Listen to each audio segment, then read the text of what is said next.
I see Jamie Williams is here. Everyone got a copy of a proposed enterprise zone program for Chestertown. It's the it's what remains after the RISE program sort of didn't rise.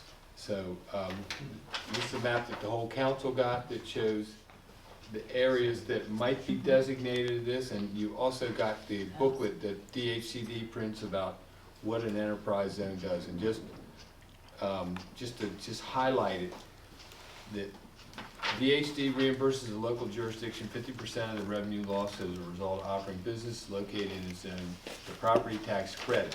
The property tax credit is a 10-year credit against local real estate property taxes on the value of a portion of the real property improvements. So if somebody has a vacant lot and they build a $500,000 business there, which we would think was great, they would be, the credit is 80% for the first 5 years, this is on the improvement only, and decreases 10% annually thereafter to 30% in the 10th and final year.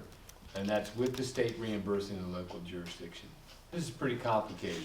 Jamie could probably tell you more about it, but I think it's a hard thing to not go along with, because right now, if you have nothing, you have raw land and you want to encourage people to do things. And by the way, we included the institutional zone because it's really an RB zone also in the corner.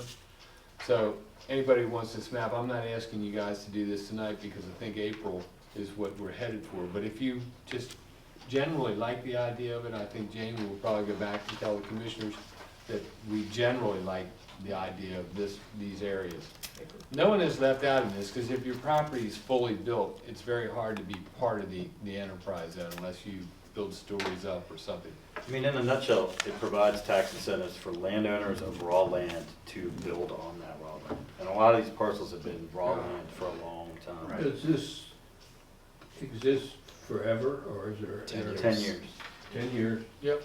I know the tax part is 10 years, but I mean, this, if we were to come in the end of 10 years, we'd have to renew this if we wanted to renew it. That's a good question. Yep. No. Jamie, you want to step forward? Yeah, that's correct. We would have to ask to have it renewed if we wanted to, but the Department of Commerce is actually redoing all of their incentive programs. So if we could get this enterprise zone, it would probably be the last one, because they are doing away with enterprise zones. And they're moving towards a tiered system. But I did check to make sure that it was still, we weren't wasting our time by moving forward with this with all the impending changes. And they said no, since they've already committed and started working with us on this, that this should go through. So whatever they come out with next won't be able to stack with what we have. No. So we're locked in with this plan for the next 10 years. You're not locked in, Right. but if we go into the enterprise zone and then there's properties actually have to apply themselves. They don't automatically get the credit. They have to apply, it has to be approved by the town and the county. And then once actually just by the town at that point if it's in the town. And then once the application's approved, then they qualify for the credit.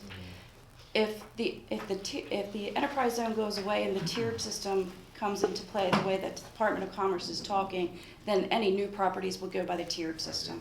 And we're a tier 2, Kent County is a tier 2 right now, so it looks like we'll get some modest incentives, whereas before we didn't qualify for many at all. Is there any other towns doing this? Not in Kent County, actually. Chestertown, this is the only census tract in Kent County that qualifies for the enterprise zone because of poverty levels. And Federalsburg in Caroline County is the most recent one that just got designated as an enterprise zone. But there are no other places in Kent County that qualify.